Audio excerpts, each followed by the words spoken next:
Hi everybody, Mrs. Berry here with her friend Max. Wave Max.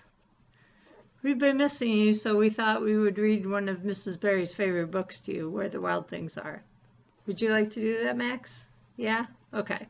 Here we go. Where the Wild Things Are by Maurice Sendak. He did the pictures and wrote it, Max. Pretty smart guy, huh? Where the Wild Things Are.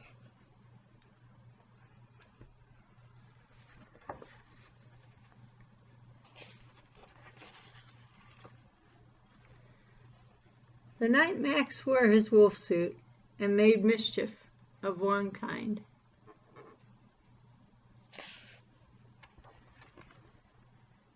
And another. His mother called him Wild Thing, and Max said, "I'll eat you up," and he was sent to bed without eating anything. That very night, in Max's room, a forest grew.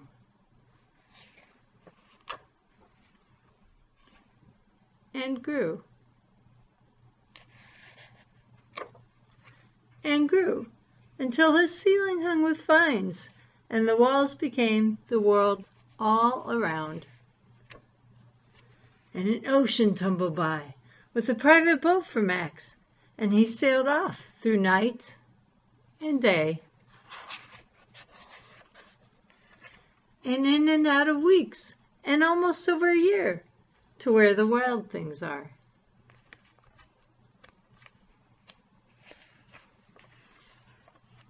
And when he came to the place where the wild things are, they roared their terrible roars, and gnashed their terrible teeth, and rolled their terrible eyes, and showed their terrible claws.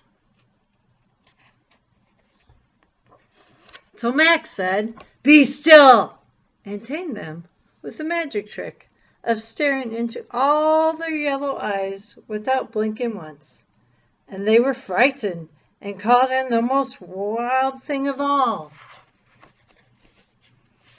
and made him king of the wild things. "And now," cried Max, "let the wild rumpus start."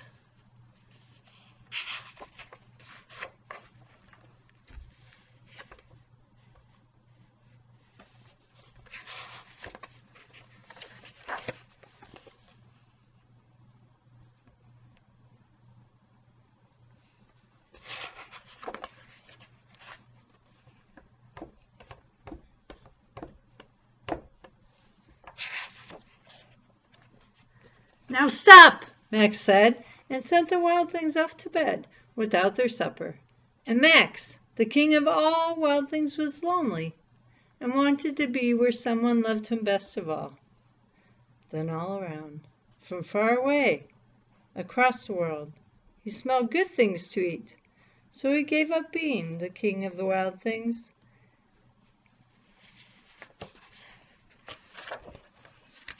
But the wild things cried, "Oh, please don't go. We'll eat you up. We love you so."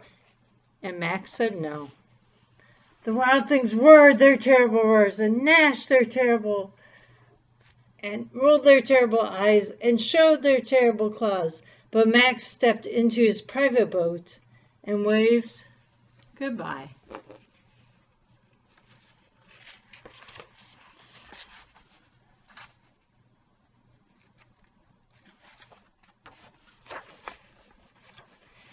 And sailed back over a year, and in and out of weeks, and through a day.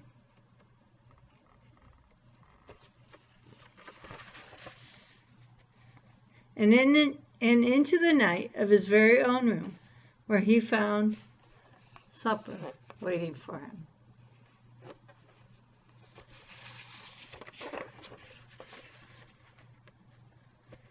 And it was still warm.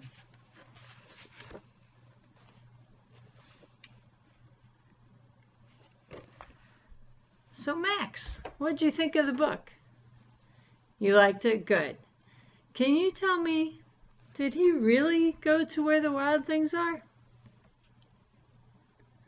Oh, Max said it was a dream. Oh, I think you're right, Max. Let's take a look at what he did during the day when he got in trouble for being a wild thing himself, right? The first thing we see him doing is, what's he doing? Oh, that's right. Making a tent. Max, where does he live when he's a wild thing? Oh, in a tent? Let's see. Let's see if we can find that tent. He lives in a tent. Oh. What else did you notice, Max, through the day? Oh, he drew a wild thing. Did you notice that? Huh. He's also chasing his dog with a what? A fork. You're right. If you look through his dream, he is, when he is king and having a wild rumpus with all the creatures, he's holding his scepter, which is just like his fork, isn't it? Oh, Max, you're really smart. Let's see. Then he's sent to his room. What does he do to the wild things when he's tired of the rumpus? He's playing in his rumpus world. He says, now stop, Max said, and sent the wild things off to bed without their supper. Huh. So, Max, you think that he dreamed about what he did during the day? Is that what you're saying? Oh, you're right.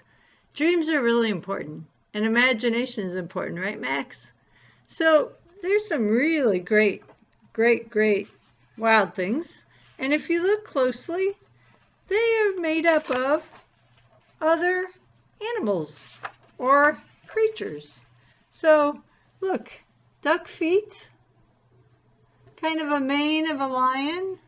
That's a bear's head. You guys see that one? That's a bear's head. Little duck feet, mane of the lion. We have some other animals too. Oh, there's a goat one right here, right? One that looks like a goat. This one's got a horn on his nose.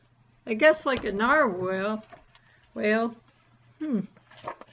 So, it's fun to look at these wild things. But you know what's even more fun? To create your own wild things.